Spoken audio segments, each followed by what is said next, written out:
Hi mga bata! Muling nagbabalik ang inyong guro, Teacher Peng. Ngayong araw ay pag-aaralan natin ang mga bilang. Pag-aaralan natin ang bilang 3.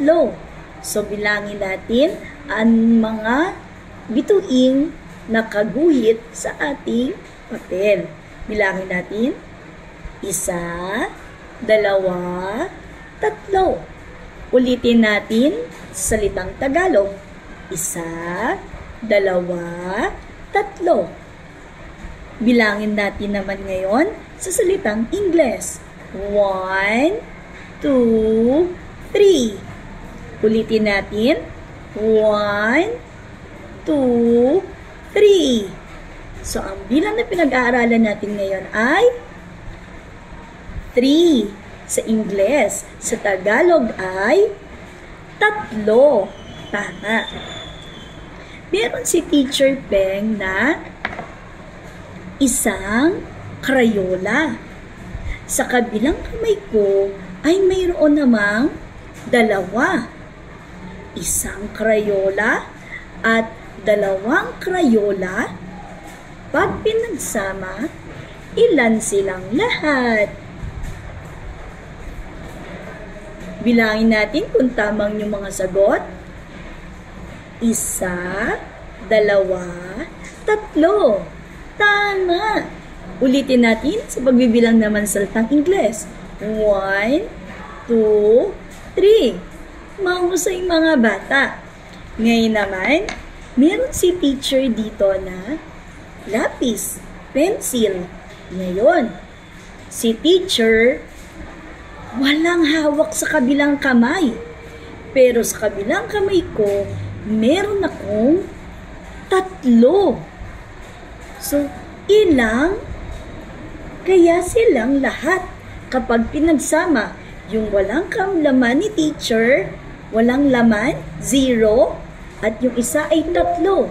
Ilan silang lahat? Bilangin natin. 1, 2, 3. Ilan na ngayon silang lahat?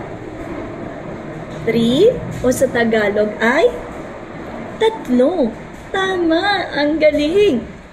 Meron naman ditong si teacher na mga itlog. So bilangin natin yung mga itlog ni teacher dito. Kaya lang, dahati. Bilangin natin. 1, 2,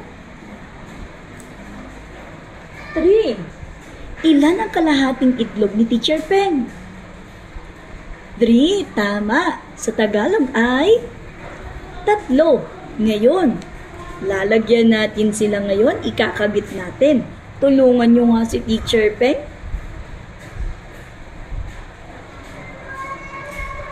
1,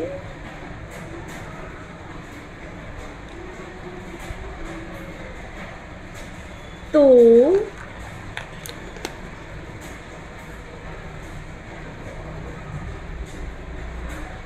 at wow, ang galing nyo naman. Natulungan ko si Teacher Peng na buuin ang mga itlog. Bilangin nga ulit natin sa salitang Ingles. 1, 2, 3. Yay! Bilangin naman natin ngayon sa salitang Tagalog. 1, 2, 3. Yay! Ngayon naman mga bata, magbilang tayo gamit ang ating mga daliri. So, 0 muna tayo, walang laman. Sabay-sabay tayo magbilang. 1, 2, 3. Sa kabilang kamay, 1, 2, 3. Mahusay, bigyan nyo nga ng 3 palakpak si Teacher Peng. 1, 2, 3. Very good. Ngayon naman, dagdagan natin yung 3. Dadagdagan natin siya ng 1. Simulan natin sa krayola. Ilan nga ulit yung krayola ni Teacher Peng kanina? Meron akong 3. 1, 2, 3. Ngayon, sa kabilang kamay ni Teacher Peng, mayroong isa pa. Ngayon, dadagdag natin. Ilan kaya ngayon sila? Bilangin natin. 1, 2, 3, 4. Ilan silang lahat ngayon? 4. Tama. Sa salitang Ingles. Paano naman sa Tagalog? Bilangin nga natin. 1, 2, 3, 4. Ilan sa salitang Tagalog ang lahat ng krayola ni Teacher Peng? Tama. 4. Very good. Meron din si Teacher Pencil.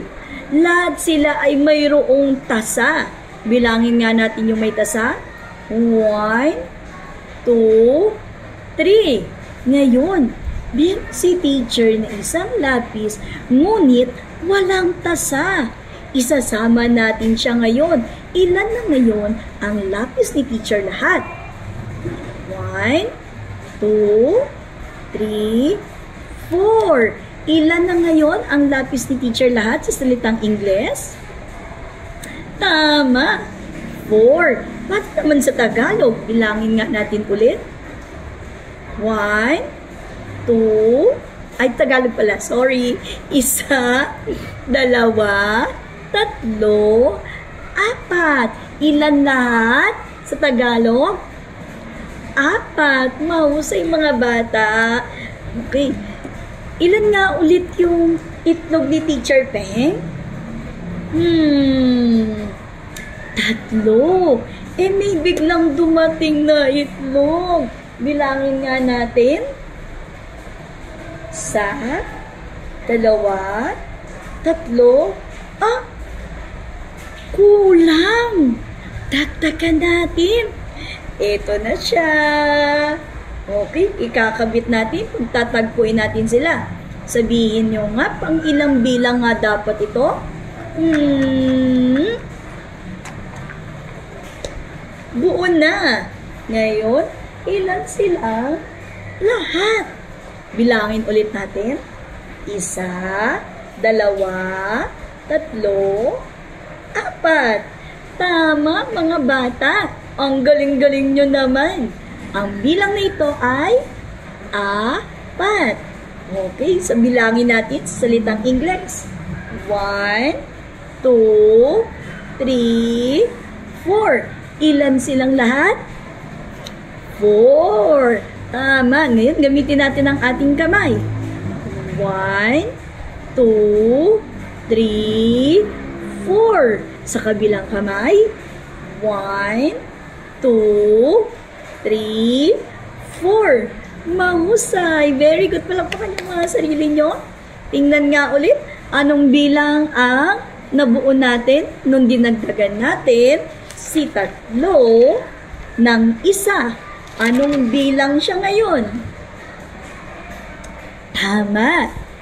4 sa Ingles at 4 sa Tagalog. Bilangin nga natin ang nasa larawan. 1, 2, 3, 4. Very good. Sa Tagalog naman, 1, 2, 3, 4. Mahusay mga bata. Ang galing-galing-galing naman. Very good. So, dahil dyan, dito nagtatapos ang bilang natin sa pag-aaral ng bilang 3 at bilang 4.